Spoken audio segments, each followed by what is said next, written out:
الصبح بدا من طلعته. پھر حضرت نوح علیہ السلام اور ان کی قوم کے حالات بیان ہوئے کہ نوح علیہ السلام نے جب اپنی قوم کو توحید کی دعوت دی اور انکار پر عذاب الہی سے ڈرایا تو قوم کے سرداروں نے ان سے کہا، بھلا کیا کہا؟ کہنے لگے آپ تو ہم جیسے بشر ہیں، تو ہماری طرح ہی ہیں آپ، اور آپ کے پیروکار پسماندہ یعنی غریب لوگ ہیں اور کم عقل لوگ ہیں. ہماری رائے میں آپ کو معاذ اللہ ہم پر کوئی فضیلت حاصل نہیں، بلکہ معاذ اللہ ثم معاذ اللہ. کہنے لگے آپ تو جھوٹے ہیں، اللہ کے نبی کو کہہ رہے ہیں معاذ اللہ استغفر اللہ. نوح علیہ السلام نے جواب دیا کہ میں اپنے رب کی جانب سے واضح دلیل رکھتا ہوں اور اس نے مجھے رحمت سے نوازا ہے، لیکن تم میرے مقام کو سمجھنے کی صلاحیت نہیں رکھتے، تم اتنی صلاحیت رکھتے نہیں ہو. اور پھر ارشاد فرمایا کہ میں تم سے دعوت حق کے صلے میں کسی اجر کا طلبگار نہیں ہوں اور نہ ہی میں اہل ایمان کو اپنے پاس سے دھتکارنے والا ہوں، اور میں نے یہ دعویٰ بھی نہیں کیا کہ میرے پاس اللہ کے خزانے ہیں، اور نہ میں از خود غیب جاننے والا ہوں، اور نہ ہی میں یہ کہتا ہوں کہ میں فرشتہ ہوں، نہ میں یہ کہتا ہوں کہ جن لوگوں کو تم اپنی نظروں میں حقیر جانتے ہو اللہ انہیں خیر سے نہیں نوازے گا.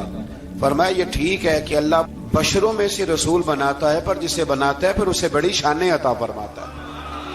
پہلے دن سے انسان کا یہ مسئلہ ہے، پہلے دن سے انسان کا یہ مسئلہ ہے کہ وہ کہتا ہے میں انسان سے ہدایت حاصل کروں، لیکن رب نے بھی قانون بنایا ہے کہ اللہ تبارک و تعالی بندے پر ہی وحی فرماتا ہے. فرشتوں اور جنوں کو اللہ نے اس منصب کے لیے منتخب نہیں فرمایا. قوم نوح نے کہا کہ آپ نے ہم سے بہت بحث کی معاذ اللہ، بس جس عذاب سے آپ ہمیں ڈرا رہے ہیں وہ لے آئیے. تو نوح علیہ السلام نے کہا کہ اللہ چاہے گا تو تم پر عذاب بھی آ جائے گا. آیت نمبر 37 سے 47 میں بتایا کہ اللہ تعالیٰ کی طرف سے نوح علیہ السلام کو حکم ہوا کہ ہماری نگرانی میں اور ہماری وحی کے مطابق آپ کشتی بنائیے اور ظالموں کے بارے میں ہم سے کوئی بات نہ کریں. حضرت نوح کی خواہش تھی کہ یا اللہ انہیں بھی معاف کر دے. فرمایا یہ ظالم ہے تو میرے نبی ان کے بارے میں مجھ سے کوئی بات نہ کریں، وہ ضرور غرق ہو جائیں گے. پھر وہ کشتی بنانے لگے اور جب ان کی قوم کے سردار ان کے پاس سے گزرتے تو ان کا مذاق اڑاتے. یہ آپ کیا کر رہے ہیں؟ آج بھی وزیر مشیر بڑے بڑے لوگ اللہ ماشاءاللہ دینداروں کا مذاق اڑاتے نہیں؟ اڑاتے ہیں کہ نہیں اڑاتے مذاق؟ یہ کن کا طریقہ ہے؟ یہ تو قرآن مجید کہہ رہا ہے کہ حضرت نوح کی قوم جو کافر تھی ان کا طریقہ ہے اہل ایمان کا مذاق اڑانا.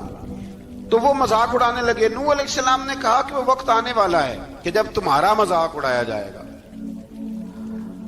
اور تمہیں پتہ چل جائے گا کہ رسوا کن عذاب کس پر آئے گا. اللہ تعالیٰ نے فرمایا جب ہمارا حکم عذاب آ پہنچا اور تندور ابلنے لگا، تندور سے آگ نکلا کرتی ہے، پانی نہیں نکلا کرتا، اور نوح علیہ السلام کی قوم پر جب عذاب آیا تو پانی تندور سے نکلا. تندور سے اللہ نے پانی نکالا، جہاں سے پانی نکلا نہیں کرتا. تندور ابلنے لگا. اللہ اکبر. تو اللہ تبارک و تعالیٰ نے فرمایا تو ہم نے نوح علیہ السلام سے کہا کہ آپ خود اور اپنے گھر والوں کے ساتھ اس کشتی میں سوار ہو جائیں اور اہل ایمان کو بھی سوار کر لیں اور ہر چیز کے جوڑے یعنی نر اور مادہ کو سوار کر لیں. اور ان کے ساتھ ایمان والے بہت کم تھے. حضرت نوح علیہ السلام دعائیں پڑھتے ہوئے سوار ہو گئے. پھر کیا ہوا؟ کشتی انہیں پہاڑوں جیسی موجوں میں لے جا رہی تھی کہ نوح علیہ السلام الگ کھڑے ہوئے اپنے بیٹے سے فرمانے لگے بیٹے ہمارے ساتھ کشتی میں سوار ہو جا اور کافروں کے ساتھ نہ رہو. اس نے یعنی نوح علیہ السلام کے بیٹے نے کہا کہ میں آپ کے ساتھ نہیں بیٹھوں گا، ابھی کوئی پہاڑ آئے گا تو میں پہاڑ کی پناہ لے لوں گا. اگر کسی نیک آدمی کا بیٹا کبھی غلط نکل آئے تو اس کا مطلب یہ نہیں کہ اس نے تربیت ٹھیک نہیں کی. ہاں یہ اعتراض چھوڑ دیں، اس لیے کہ نوح علیہ السلام کا بیٹا کافر ہو گیا اور جب سیلاب نظر آیا تو اس سے کہا کہ آجا سوار ہو جا، تو کہنے لگا میں نہیں بیٹھوں گا، میں تو کسی پہاڑ کی پناہ لے لوں گا اور میں اس کے اندر چھپ جاؤں گا اور وہ پہاڑ مجھے پانی سے بچا لے گا. نوح علیہ السلام نے کہا آج اللہ کے حکم کے سوا کوئی بچانے والا نہیں ہے سوائے اس کے جس پر اللہ رحم فرمائے۔ پھر ان دونوں کے درمیان موج حائل ہو گئی، ایسے ایک موج اٹھی اور حضرت نوح کا بیٹا ڈوب گیا۔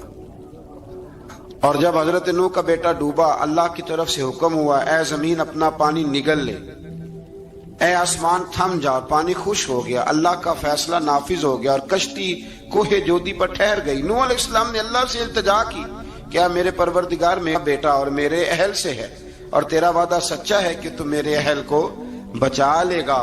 اللہ نے فرمایا نوح وہ آپ کے اہل میں سے ہے ہی نہیں، وہ آپ کے اہل میں سے ہے ہی نہیں۔ اہل میں سے وہ ہوگا جو آپ کے طریقے پہ چلے گا، جو طریقے پہ نہ چلے وہ نسل میں سے ہے ہی نہیں، وہ ختم ہو گئی بات۔ اللہ اکبر۔ اس کے اعمال ٹھیک نہیں، جس بات کی حقیقت کا آپ کو معلوم نہ ہو اس کے بارے میں سوال نہ کریں۔ تو نوح علیہ السلام نے اللہ تعالیٰ سے اپنی اس اجتہادی خطا پر مغفرت اور رحم کی دعا کی۔ پھر طوفان نوح تھم جانے کے بعد وہ سلامتی کے ساتھ اتر گئے۔ اجتہادی خطا میں نے ایک لفظ بولا ہے، یہ اجتہادی خطا کا مطلب یہ ہے کہ بعض اوقات انبیاء سے ایسی باتیں سرزد ہو جاتی ہیں کہ جو تعلیم امت کے لیے ضروری ہوتی ہیں، تاکہ لوگوں کو پتہ چل جائے کہ اللہ کی بارگاہ میں توبہ کیسے کرنی۔ اگر وہ لوگ توبہ نہ کرتے تو ہمیں توبہ کے طریقے سمجھ میں، یعنی ان سے اجتہادی خطا ہو گئی، کہنے میں کرنے میں کوئی ایسی بات ہو گئی جو بظاہر اللہ تعالیٰ کی رضا والی، تو فوراً معافی مانگ لیتے تھے۔ لیکن اب امتی اٹھ کے کہے کہ نبی گناہ گار ہے معاذ اللہ۔ حضرت آدم نے دعا مانگی تھی نا ربنا ظلمنا